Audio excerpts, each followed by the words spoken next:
NBIA, Natural Bioscience Intelligence Agency. The science is real. The mission is yours. Doc 7. Container manifest confirms 43 metric tons of pharmaceutical-grade calcium carbonate. Entry point for 3 separate supplement lines, all marketed to the same consumer, all missing the same molecule. The calcium carbonate formulation has been on pharmacy shelves for 37 years. Citrical, oscal, caltrate, same compound, same acid dependency, same absent cofactor. This is not the anomaly, Viper. This is the category. The biology doesn't know the brand name. Biochemistry is indifferent to opinion. A woman takes this supplement at 63 because her physician told her to protect her bones. What she is not told is that without vitamin K2, the calcium her body cannot fully absorb is being redeposited into her arteries. The Rotterdam Study confirmed it in 2004. The supplement industry reformulated nothing. The countermeasure exists. It has been studied. The solution is also real and specific. You'll have it before this episode ends. 18 hours earlier, Geneva. The dataset is from this building, the Erasmus MC, Rotterdam. 4,807 subjects, 7 to 10 years of follow-up. The researchers were looking at dietary vitamin K intake and cardiovascular outcomes. What they found was not subtle. Women over 60 on calcium supplementation without K2 showed measurably higher arterial calcification scores than unsupplemented controls. The women taking the supplement believed they were protecting themselves. The data said otherwise. The paper was published in 2004. The formula on the shelves today is the same formula. I've seen this before. The epidemiology is published. The clinical risk is documented, and the product continues to sell. In 30 years of longitudinal data, the most dangerous health decisions are the ones that feel responsible. Status. Ghost. What does the archive give us? The Rotterdam Study subgroup analysis is unambiguous. Women over 60 on calcium supplementation without K2 carry significantly higher vascular calcification burden than controls. This is not a risk signal in the literature. It is a documented harm in the population most aggressively targeted by the supplement category. Frost. The formulator's current operation. The product is the second best-selling calcium supplement in US pharmacy chains. 1,000 milligrams calcium carbonate per serving. Vitamin D3 included correctly. Vitamin K2, 0. Formulation unchanged since 1987. The formulator did not design it. He acquired the distribution rights in 2019. Since then, 3 internal reformulation proposals from the product's own science team have been blocked. The television advertising budget for the current fiscal year is $34 million. The target demographic is women over 60. He bought the product to keep it broken. He acquired it because it was already broken. That's more efficient. Frost. Explain the mechanism. From the beginning. Before the molecular detail, think of it this way. Imagine calcium as water being poured into a building. K2 is the plumber, the one who makes sure it flows through the pipes to where it's needed, the bones. Without the plumber, the water finds the walls being your arteries. Here's the mechanism. Calcium carbonate requires an acidic gastric environment to dissolve and be absorbed. Gastric acid production in postmenopausal women declines 40 to 50% from peak. The supplement is formulated for a stomach that no longer exists at the age it's being sold to. Unabsorbed calcium carbonate does not exit the body passively. Calcium ions are reabsorbed from the gut lumen into circulation. In circulation, free calcium must be routed. The routing mechanism is matrix-GLA protein MGP. MGP is the primary inhibitor of vascular calcification. In its active, carboxylated form, it binds hydroxyapatite crystals as they attempt to deposit in arterial smooth muscle and removes them. In its inactive, uncarboxylated form, it does nothing. The activation of MGP requires vitamin K2. Without K2, no active MGP. Without active MGP, the calcium deposits where it flows, into the arterial walls, into cardiac valve tissue. So the supplement that's supposed to protect the bones is actually calcifying the arteries. In the absence of K2 co-administration, yes, measurably. The Rotterdam data documented the arterial calcification scores. This is not theoretical risk. It is documented population-level harm in a supplement sold on the promise of protection. What's the countermeasure? Natto, Bacillus subtilis fermented soybeans, the highest dietary source of vitamin K2 as menaquinone, 7-MK7, 800 to 1,000 micrograms per 100 gram serving. MK7 is the specific form required to activate the gamma carboxylation pathway in vascular smooth muscle cells. It has a plasma half-life of 72 hours. That is the longest of any K2 form currently characterized. A single weekly therapeutic serving maintains protective tissue concentrations continuously. The long-term stakes. The Rotterdam study found 52% reduction in arterial calcification and 41% reduction in cardiovascular mortality with high K2 dietary intake. This is not incremental benefit. This is the difference between a vascular system that degrades on schedule and one that does not. The supplement industry has known this for over 20 years. The formulations have not changed. Where am I going? Mito, Ibaraki, Japan. The source. Confirm fermentation parameters and retrieve a verified traditional cycle sample for Frost's analysis. We need the MK7 concentration data on the long cycle product versus what's being exported. 14 hours later. Mito, Ibaraki Prefecture, Japan. Mito is Natto's city.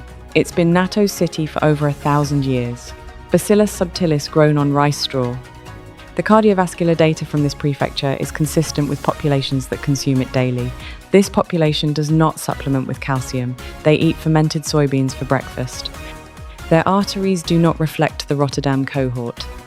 Viper focus on fermentation duration. Commercial operations standardized at 22 hours for yield efficiency. That window reduces MK7 concentration by approximately 35% relative to the traditional 40-hour cycle. The traditional producers in the old district still run 40 hours. They are not the ones exporting at volume. That detail matters. Confirmed. 40-hour cycle, traditional rice straw substrate. This is the facility, running analysis now.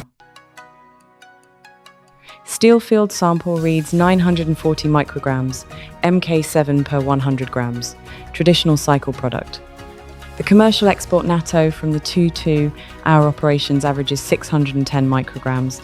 That gap is the difference between a therapeutic dose and an insufficient one in the same food category. N3 confirmed therapeutic MK7 threshold for MGP activation and vascular protection per the current literature. Therapeutic range for MGP carboxylation and measurable vascular protection, 90 to 180 micrograms, MK7 daily. Achievable via approximately 15 grams of traditional cycle natto or standardized MK7 supplement taken with fat-containing meal. MK7 is fat-soluble absorption reduced approximately 60% in the absence of dietary lipid. Citation: Jelanse et al., Journal of Nutrition, 2004. Frost. 15 grams of traditional cycle natto covers the therapeutic threshold. What does the consumer actually need to know about how to take it? MK7 is fat-soluble. Consuming natto without dietary fat reduces absorption by approximately 60%. It must be eaten alongside or immediately following a fat-containing food. Eggs, avocado, full-fat dairy, any of these are sufficient. A dry or isolated serving of natto does not deliver the therapeutic concentration regardless of fermentation duration. Traditional facility here serves it with a soft-boiled egg and miso, probably not coincidental. 1,000 years of empirical adjustment. They didn't know the molecular mechanism, they knew the outcome. The MK7 molecule leaves the gut. Fat-soluble, it has been packaged into a chylomicron alongside the dietary lipids from the egg and miso. It enters the lymphatic system through the thoracic duct. it does not go to the liver first. It goes directly into circulation. Its plasma half-life, 72 hours. Compare this to MK4, the K2 form found in most supplement products whose half-life is 6 hours. MK7 maintains therapeutic tissue concentration across 3 days from a single dose. This is the pharmacokinetic advantage that makes once-weekly natto consumption clinically viable for continuous arterial protection. The molecule reaches the vascular smooth muscle cells lining the arterial walls. Inside these cells, it serves as a cofactor for gamma-glutamyl carboxylase, the enzyme responsible for carboxylating matrix GLA protein. Without MK7, MGP remains uncarboxylated, inert. The gate is open. Calcium deposits at will. With MK7, MGP is carboxylated, activated. The molecular sentry engages. It binds the hydroxyapatite crystal structures, attempting to nucleate in the vessel wall, and physically removes them from the tissue. They are routed via osteocalcin-mediated transport pathways toward bone mineralization. The calcium does not disappear, it is redirected from the artery wall to the bone. The supplement sold to help bone was, without this step, helping neither. The formulator's operation depends on the consumer not knowing this distinction exists. A molecule, a pathway. A study published in 2004. The operation stalls when the information moves. Sample secured. Fermentation documentation recovered. The traditional cycle natto producers in Mito's old District 4 facilities operating are running the 40-hour process. Their product is not entering the export chain. Their community's cardiovascular data is... The countermeasure is confirmed. The mechanism is documented. The dose is specific. Ghost your assessment. The Rotterdam cohort lived the consequence of this gap across a decade. The 52% reduction in arterial calcification in high K2 consumers is not a marginal effect. It represents a fundamentally different vascular trajectory in the same age population, eating at the same table, making what they believed were the same health decisions. The supplement they added made the difference, but not in the direction they were told. If someone is currently taking a calcium supplement without K2, is the arterial calcification reversible? Partially. Active MGP can halt further deposition and reduce existing burden over time through remodeling. The evidence for regression is less robust than for prevention. Early intervention with K2 carries the strongest outcome data. Prevention, not repair, is the operative window. Mission parameters satisfied. Intelligence transmitted. Frost confirms signal on the next intercept. Dopamine receptor downregulation confirmed at the 6-week mark. The compound reads as a reward signal on neuroimaging, reformulating for the children's snack category. Repeat purchase rate projections are... He's already moved. Log the intercept. All teams Geneva, now. The formulator is targeting the pediatric purchase decision loop, dopamine habituation in children. He is working from the neurological end this time, not the biochemical. Same architecture. Different target population. He wins not when people die. He wins when they remain just sick enough to keep buying what's making them sick. Frost Open Mission 007. Everything you're about to hear has been published in peer-reviewed research. I'm going to give you the mechanism, the study, and the exact dose in plain language.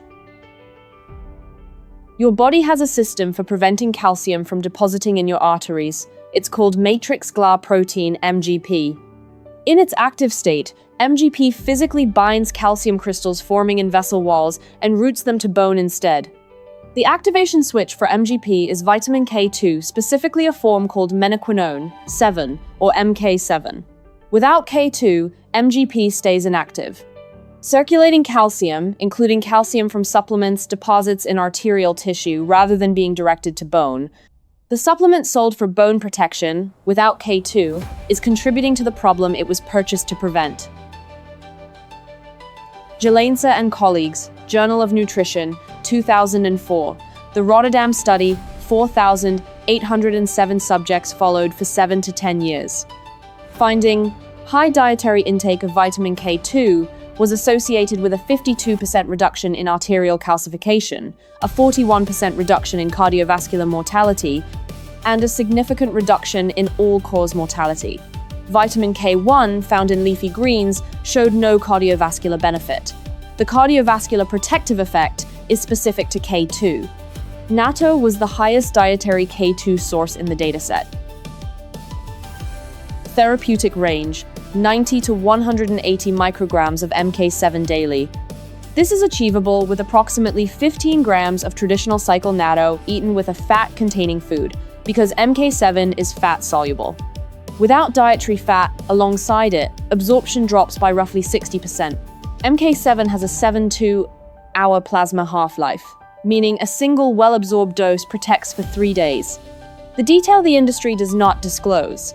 Vitamin K2 is absent from the majority of calcium supplements and most multivitamins on the market. Its absence is not an oversight. Adding it would require acknowledging that the original formulation carried a vascular risk the label never mentioned.